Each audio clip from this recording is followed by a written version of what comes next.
Telegram download issue on Android phone. Hello guys, in today's video I'm gonna show you how to fix Telegram download issue on Android phone. First, open settings, and first thing you need to do here is to clean some space. So just go to storage and then click clean up, and you just clean some space, or you can just clean it from your gallery. So just delete some photos or videos and then go to settings, and here you will find apps and then apps again, and here type Telegram and click on it.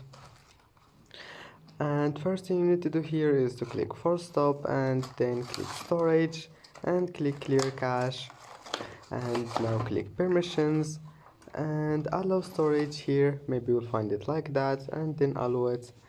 Now just go back and try again, and your problem must be fixed. And that's it for today's video. Don't forget to like and subscribe, and see you in the next video.